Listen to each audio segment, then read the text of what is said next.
I want to pick up from the point that was just made about complacency, because today there was the big Shahi Snan at the Kumbh Mela. By 10 a.m., more than 17 lakh devotees had taken the dip.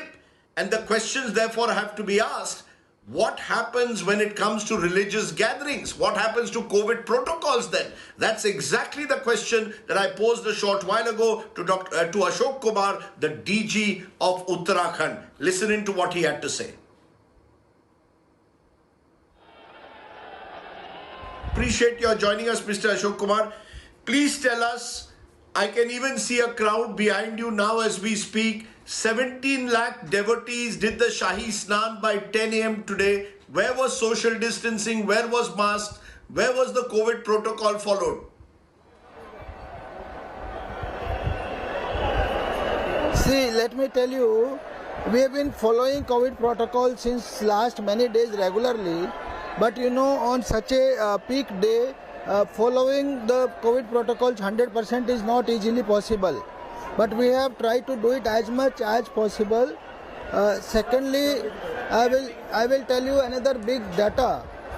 Yesterday we have tested 53,000 persons in Haridwar, out of which positivity rate is only 1.5%, while the positivity rate in Dehradun also is 3% plus. So what I can say is the best possible. Whatever we could do, we have done.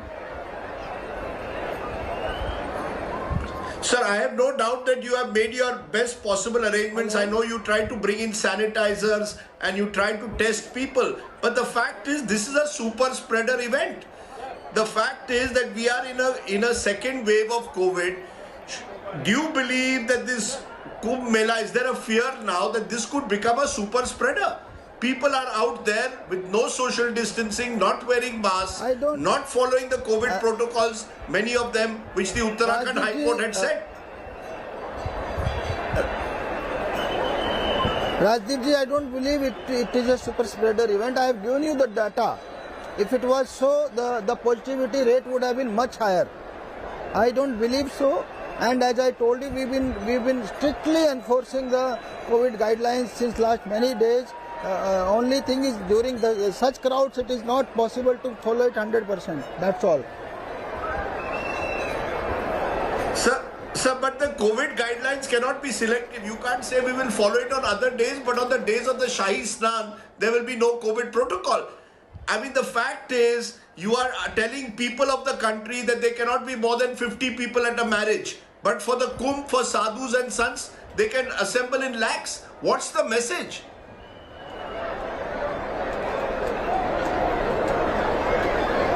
See, as I told you, this is an event which has been happening for thousands of years.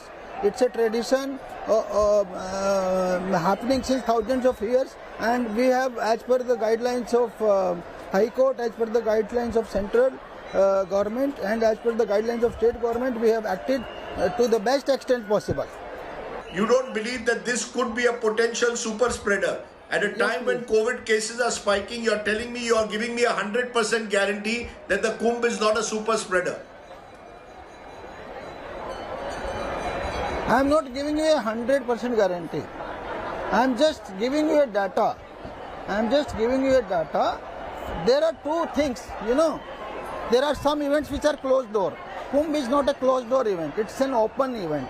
Secondly, it is not a stagnant water. It is a flowing water. Right. It is flowing. Ganga ji is a water, flowing water. So, and it is in the open. Thirdly, 90% of the crowd that comes for the Kumbh, it does not stay. It goes back. So, when you stay somewhere, then you contaminate many surfaces and so many other things. 90% of the crowd goes back. So, therefore, the data only shows that it has not proved to be a super spreader event. Right. No, sir. The only reason I kept asking you this is, think of the images we are getting. Political rallies where thousands of people are gathering. Now the Kumbh where lakhs are gathering, and people in Mumbai are being told to come under lockdown. Naturally, the images are very contrasting. Lakhs gathering by the Ganga and people in Mumbai being told you have to stay at home. But see, Maharashtra, I am not I am not giving details, but the Haridwar event, I have no data to support the point that it has helped corona, spreading corona in any way. That's what I can say, because Maharashtra figures Okay. are mind-boggling. Okay. Luckily, we are not to that point there. Yeah. Okay, sir. Thank you. I Thank you, take please. your point, and I appreciate that amidst all the security and the Thank other arrangements that you've been making all day, you've taken the time off to speak to us. Thank you very much, Mr. Ashok Kumar, DGP of Uttarakhand. Thank you, sir. Thank you, Rajdeep ji. Thank you, Rajdeep ji. I can only assure you that we've tried to do our best, and our data today also we've tested a lot of people. The result will Okay. come tomorrow. I can only assure you that we have done the best possible. Thank you, please. Thank you. So the Uttarakhand DG says the data suggests the Kumbh is not a super spreader. We leave you to judge whether it is or not in a few days from now. Let's take a break. Hello everyone, this is Rahul Kamal here. Hope you enjoyed this video. For the latest news and analysis, like and subscribe the India Today YouTube channel, and don't forget to press the bell icon to stay updated.